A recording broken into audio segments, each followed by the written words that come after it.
Hello, welcome to testing of Season 4 for the first time ever of the Universal Orlando Cup Series in the NRSL. This is the first ever testing of Season 4. We're seeing the cars on pit road getting ready to go out on track. As you see, some cars are about ready to reel out on track, and I'm joined with one of the brand new features that's going to be in the NRSL with a Go commentator for each and every race of the NRSL. Please welcome Chris Washer 97. Chris Washer, how you doing?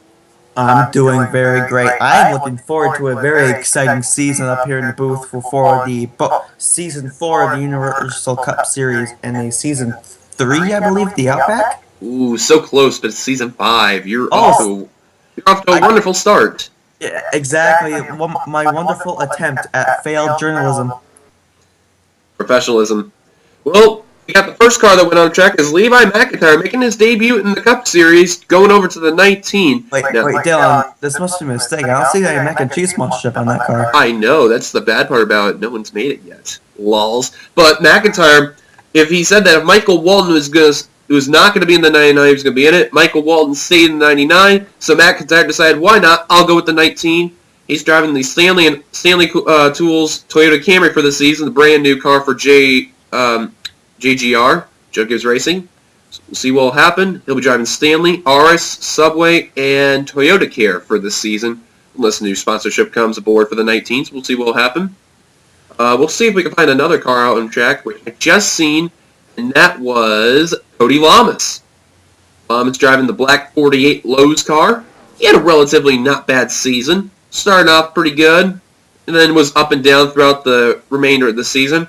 But Cody's going to want to forget about last season, though. He was doing well in the chase, was the regular season points leader, and then he just fell apart badly in the chase.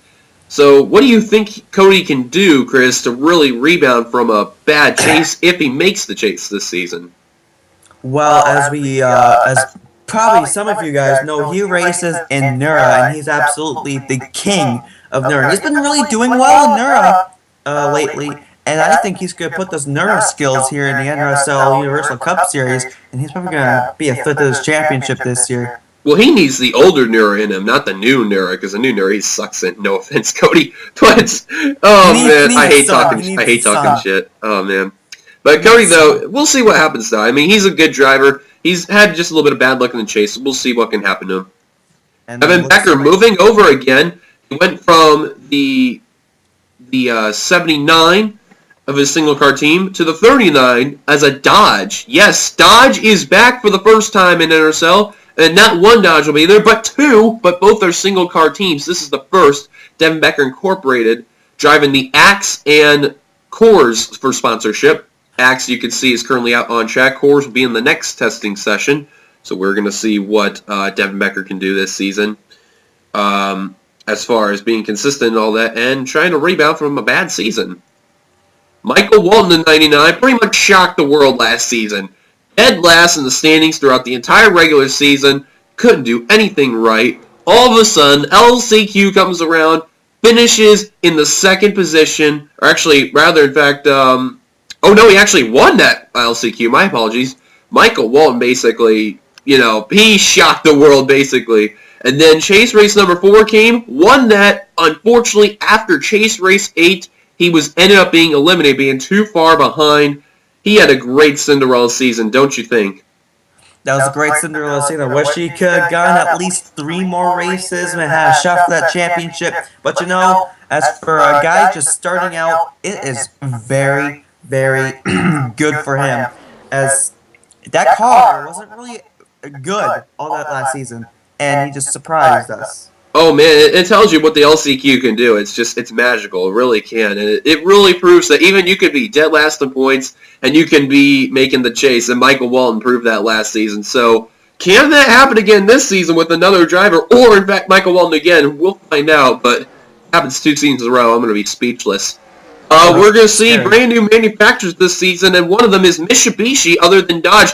Oh, we had a crash up here. Whoa, what happened here? A lot of smoke. I don't know what happened. Austin Talley's heading down pit road. Charles Sanford. We'll probably get to that in just a bit, though. Sanford, first time running Mitsubishi this season. Last season, we introduced Volkswagen, which is returning this season, and Maserati, which discontinued after last season. But Mitsubishi making their debut this season with Charles Sanford. moving out of Front Row Motorsports and now in his own team of S3 Motorsports.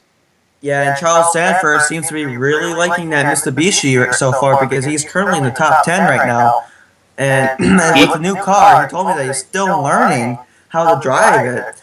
And there's a couple new features and layouts that he's still getting used to. So it's very surprising he's in the top 10 with learning that car so quickly. Well, that Mitsubishi, he's done so well in the past few times, especially in the NSRA. He'll also be running two other cars that he has yet to run, I guess. MLB The Show, I believe it was.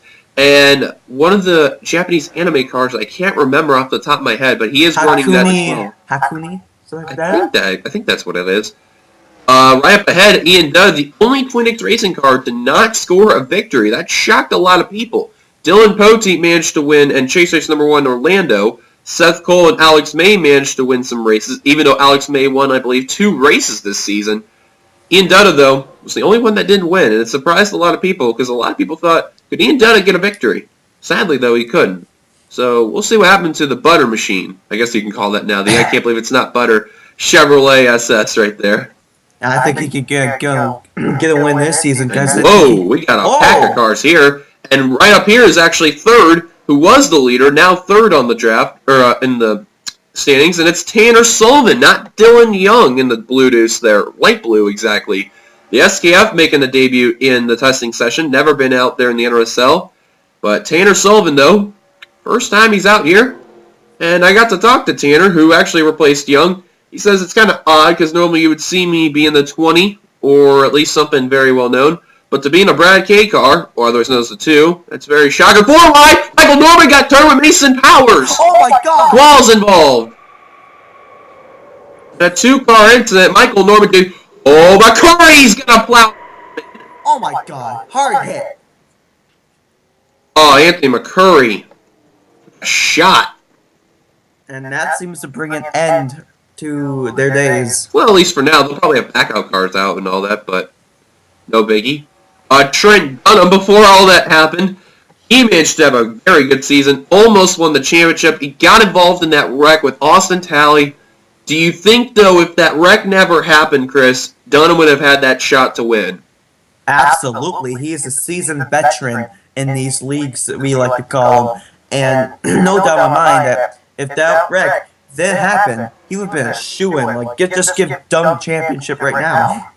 I couldn't have agreed even more. There's Jessica Sheldon back in the 9 yet again, running the Napa scheme this week for the testing session, or at least for this testing session indeed. She is 6th fastest right now. She's been running some very good laps.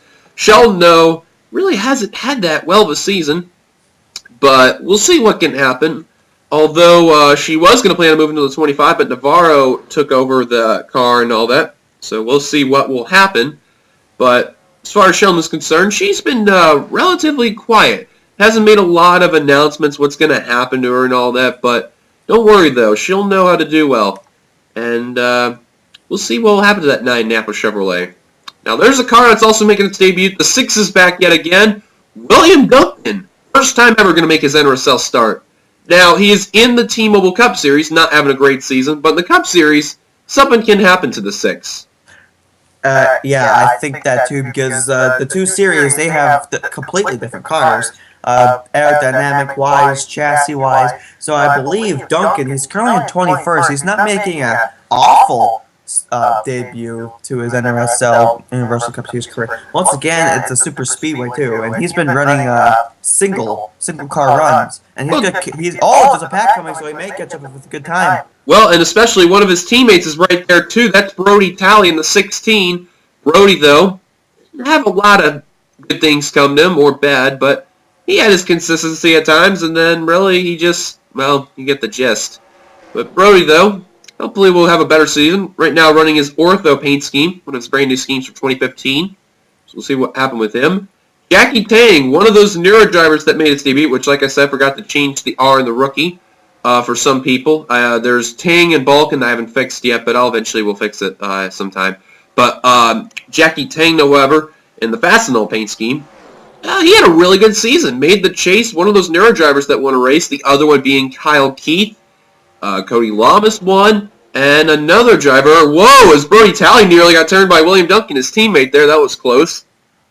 But Jackie Tang, though. We'll see what happened with the 81. And, uh-oh. Oh, that's Johnny Gardner right there. Whoa, Anthony Ritchie and Alex May had to hit the brake right there. I don't know what Gardner's doing. Dodge that before we talked about Devin Becker in the, other, before it failed. But the other Dodge that's there. Yeah. Johnny Gardner in the 77. Running the Kodak Film Dodge. There's going to be plenty of schemes that 77 is going to be running. This is the second time, I believe, the 77 is going to be in the series. Last time that number has been out in this series was Season 1, if I am correct. So it's been quite a while since that number, or even that car, has been out on track. But when that happened, we were using the BR12 mod. But still, it's good to see that car back out on track. So Johnny, though, we'll see what can happen to him, making his debut in the Cup Series. And he's also catching up with a little group there to draft with, so he's in the 77. I think he's going to get some better times coming out of that draft. James Navarro in the 25, moving over from the 23 of BK Racing to the 25 for, I believe it was Navarro Racing. Correct me if I'm wrong on that. But Navarro running one of his brand new schemes. That's the Zaxby's USA paint scheme right there. Got to talk to Navarro, and people were wondering, why did he move? He said, well, the 23 really didn't work out despite making the chase, but I want to try something different. And he moved over to his own team in the 25 for Navarro Racing.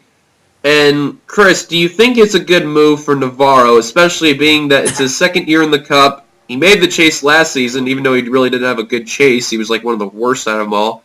But do you think he could really rebound? I believe that rebounding is going to be a real possibility for Angel Navarro because he kind of took the Chris Washer mentality. I want to kind of start my own team with my own thing. I know when I moved to the BMW and the Herbert Perfect scheme, of course, but which you'll probably see in a little bit too. Yeah, and he's currently 14th on the time charts, which is not bad at all. So he's doing pretty well for the first time in that car. We're going to try to speed up a bit because we're killing practice like crazy. James Qualls, seeing the 20 yet again, running his Panhandle paint scheme, and he'll be running a few other paint schemes that are going to be brand new in the season, but running his usual Johanna Long paint scheme there. 19th fastest. Qualls really didn't have a good season, but now Joe Gibbs Racing is going to have a 4-car team. 2 of them are currently out on the track, the other one being Levi McIntyre. So Qualls is technically the captain of this team. Do you really know what those 2 teammates are going to have for the 11 or 18 this season? Well, I think both of them, they are extremely good at their craft. They have won a bunch of races in the combination of their careers. I believe whoever gets those 11 and 18 rides, they're going to teach them a lot of stuff. I think Joe Gibbs is going to be a powerhouse and probably take the team points. We'll see what will happen, though. Last season, it was Matt Dallio who had a struggling season, and as Alex May almost got James Qualls right there. And the 18 was Isaiah Bernique, who had an iffy season. Alex May pretty much had one of the best seasons out of anybody for 28 Racing, which 2 seasons ago when he made his debut, didn't do anything well. Last season, all of a sudden pulled a rabbit out of the hat and won 2 races. That pretty much made Seth Cole, the owner of 28 Racing, very, very happy. Alex May said this season he wants to continue what he had this season, but also wants to make the chase. So could we see Could we say that that's an early possibility we're going to see this driver make the chase, or is it too early to tell? With how strong of a team he has behind its back and a strong car he had last season, I have no doubt that he's probably going to win maybe the first 10 races or at least the race before the chase. Because if I'm him, I want to win a race as soon as I can and get the chase done and over with so I don't have to worry about the chase all season. Because that just increases the pressure and increases the more likely the chance for you to screw up or get into a wreck or not win a race. So I can understand Alex may expect expectations this season. And there's Anthony Ritchie. Now, Chris Washer moved out of the 5, which surprised a lot of Hendrick guys. They're probably wondering, well, Chris Washer's gone, so what happens now? Instead, the other driver for Front Row Motorsports, Anthony Ritchie, decided, hey, you need a driver, I'm your guy. Hendrick immediately signed the 5 easy, running one of the 2 brand new schemes that the 5 is running this season, Cheerios and Dow, pretty much similar to what Michael Norman's running with the 3 car there, but still with the Hendrick Motorsports stables. Richie, though, still yet to win. He's been in the series for at least 2 seasons. Now this is third. Could we see Richie, still struggle, or is that win yet to come?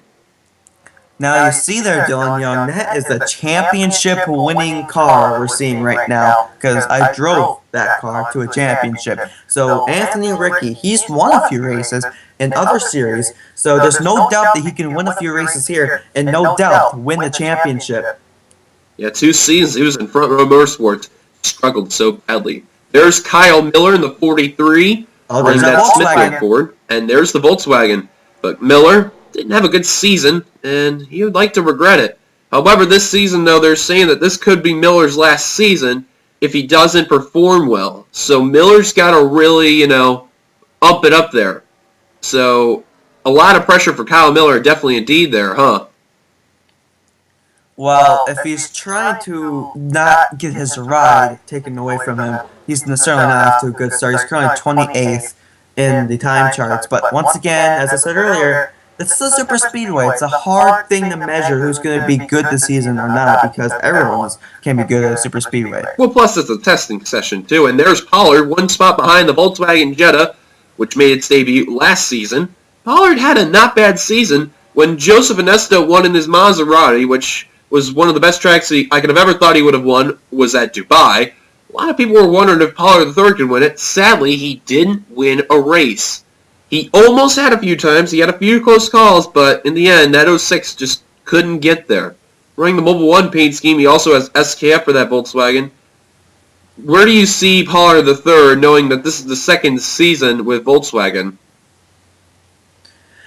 Okay, once again, I believe last year it was basically a training session for that team, because it's the first time he's ever been in that car in this series, so he's trying to learn the tracks, learn how the car works. I believe this season, he knows that everything works this season. He's going to have a shot to win some races. I believe he's going to have a better shot at the road courses, because Volkswagen has been kind of building this car mainly for the road courses. And we are going to go to a few road courses this season. Mossport's going to be one of them. Dubai is going to be another. I believe, correct me if I'm wrong, we may go back to Watkins Glen for the first time since Season 1 Outback. So we will see what happens, but I'm looking forward to this season, definitely, for sure.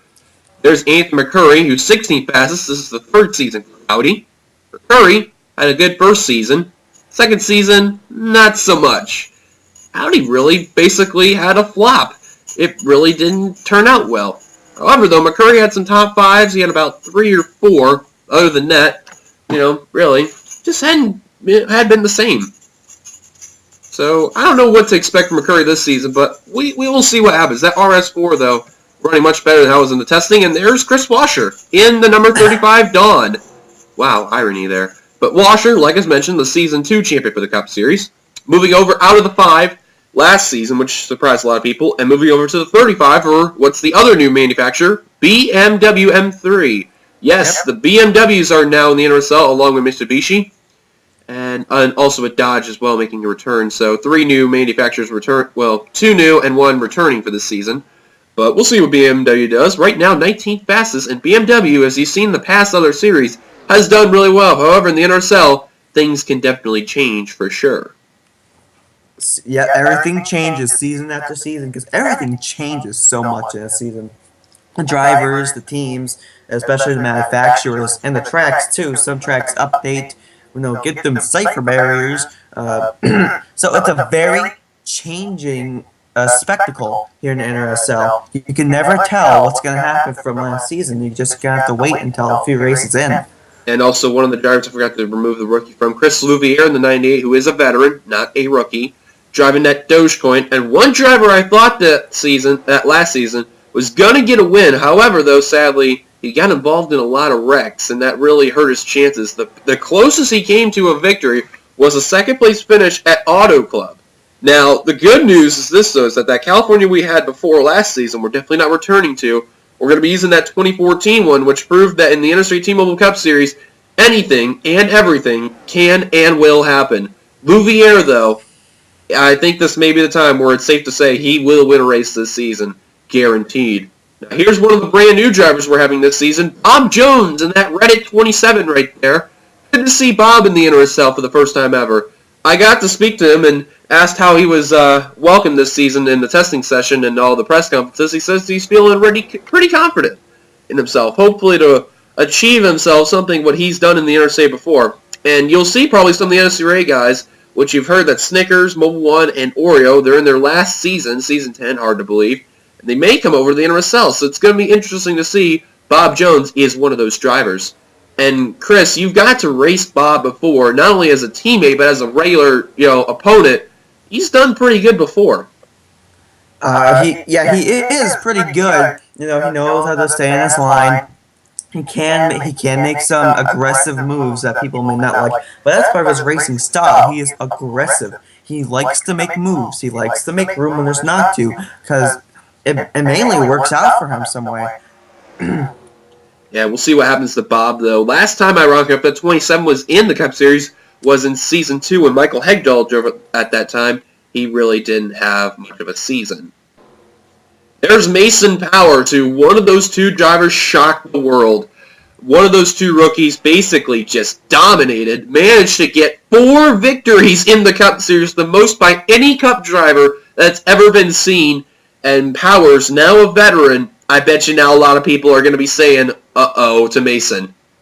He managed to win at Phoenix, race number 2. He then won in Atlanta off of a mistake by Cody Lamas by holding up Jessica Sheldon, who's ironic enough ahead of him. Won at Talladega 2 races later, then won the season finale at Zenjoltis. What do we expect from Mason this season?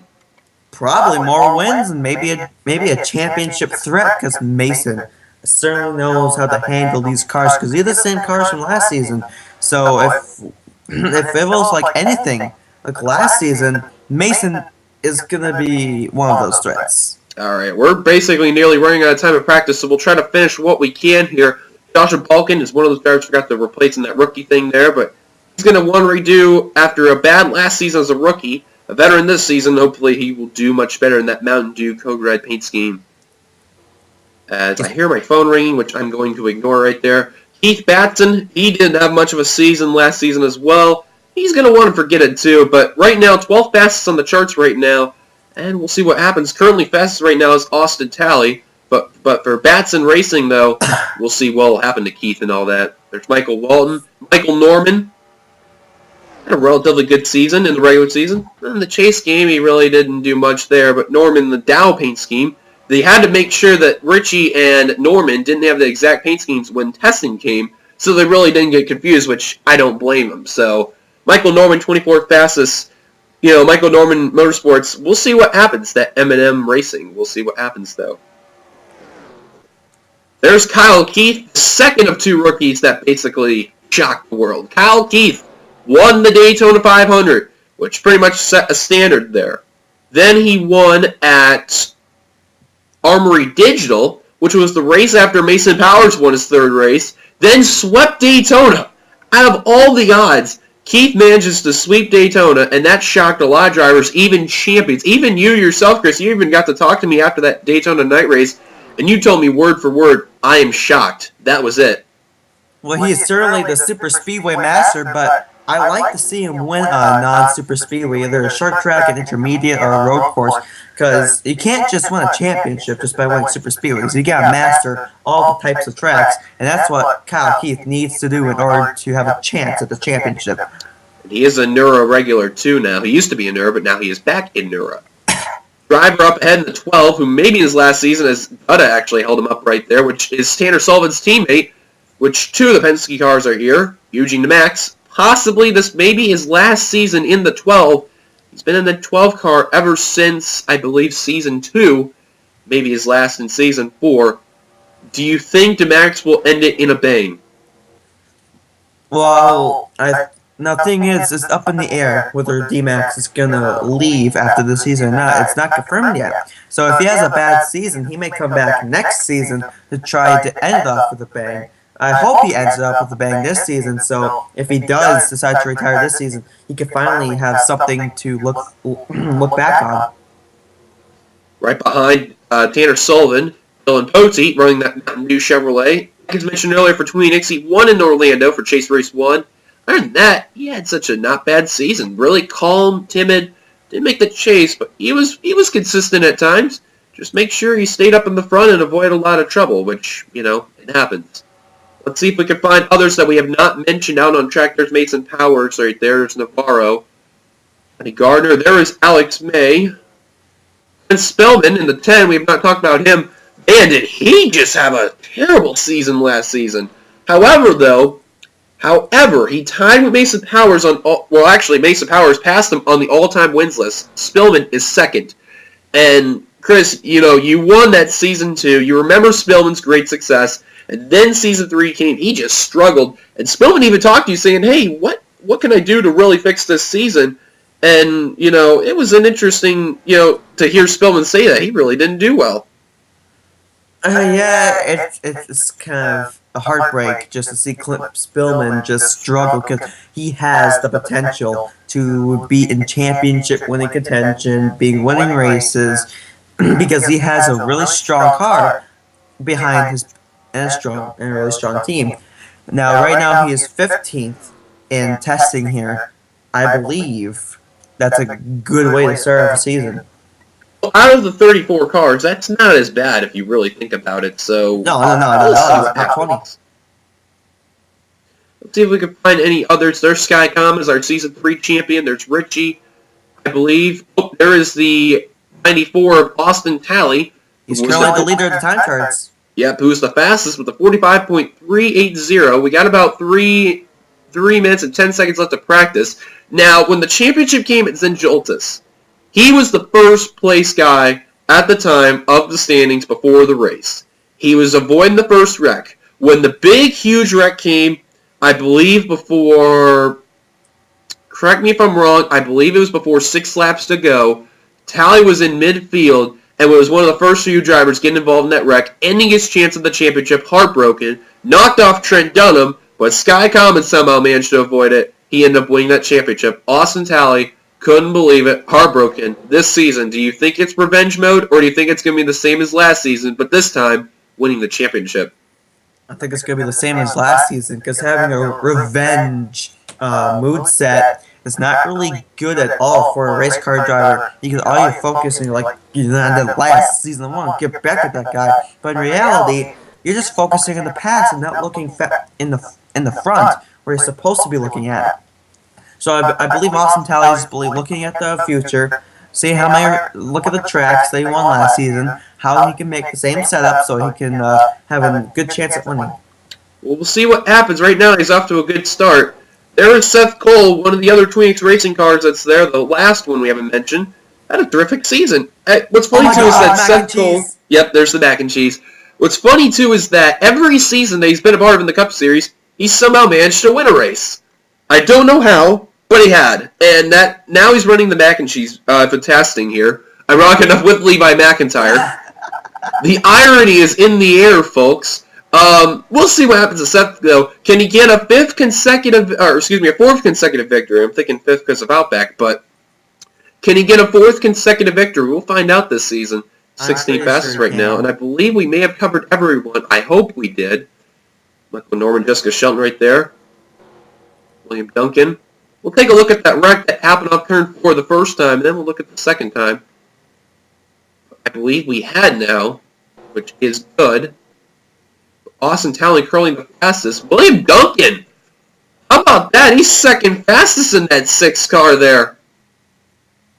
I can find him. There he is. He's with Trent Dunham, Devin Becker, and possibly make it reeled in by DeMax Poteen and Kyle Keith, but I think this could be their last lap right here, so they got to make this count. Well, especially if you're Duncan. Yeah, or if they finish this lap and the time still remaining in the clock, they may go for another one, but I don't see that happening. Yeah, this is the time where if you want to just pull a shot clock cheese, this is the time to do it. His last lap was a 46.449. His best lap was a 45.423. I don't think he's going to get it to this lap. It don't look like it. He's the leader. He wants to be back at the pack, not at the front. Last lap was a 46.269. And looks like they're going for another lap unless they all pit next time. And time has expired. We do another 45 seconds right here. But after that, that'll be the end of all of testing here. But it may look like Austin Talley, folks, is going to be the fastest here. A little scramble right there. And the 94 McDonald's Ford, he ran a 48.166 right there, but still, he's going to be feeling pretty happy that he's the fastest out of the testing for the first time. It's going to show you what's going to happen this season. Duncan's second, Trent Dunham is third, Navarro is fourth, Jackie Tang is in fifth, Kyle O'Keefe, no surprise, in the top 10. He is sixth right now. Seventh is Brody Talley. Eighth is Eugene DeMax. Ninth is Dylan Pote. And Levi McIntyre making his debut. One of three drivers making their debuts in there as they now complete the 45 seconds. It is official. Austin Talley is the fastest. McIntyre, though, one of the three new drivers, is 10th on the board. Very solid right there. So before we show you the entire results, let's go take a look at those few incidents that happened coming off of turn 3 and 4. Welcome back. You haven't missed much, and this is what happened coming off 4. Pollard the third is going to clip the 43 of Kyle Miller, and is going to get into both the Kyles. Kyle Miller in the 43 and Kyle Keith the 42. Right there, the Mobile 1 Volkswagen's going to just clip the Smithfield Ford Fusion into the Target Chevrolet.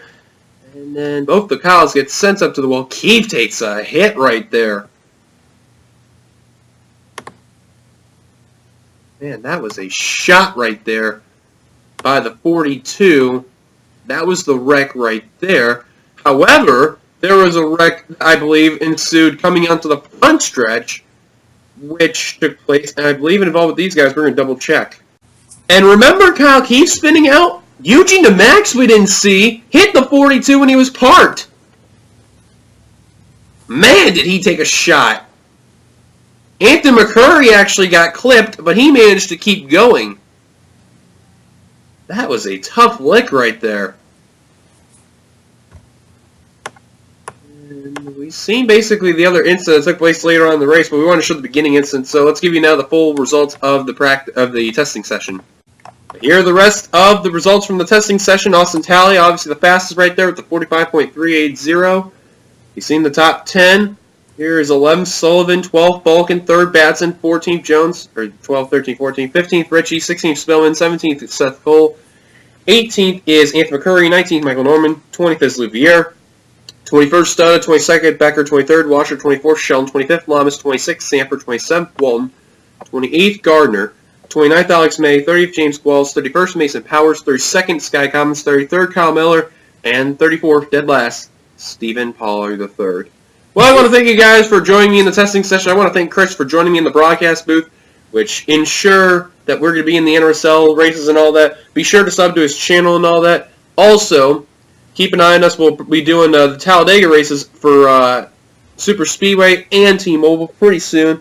And, you know, it's a little bit of a part-time schedule for Chris as well in that, but be sure to check out his channel and all that. We'll be having another testing session eventually pretty soon. Till then, we will see you guys later. And until then, goodbye for now. And we give you Chris Washer's final words of wisdom. If a girl's a whore, always ignore her. Shots fired. See you guys later.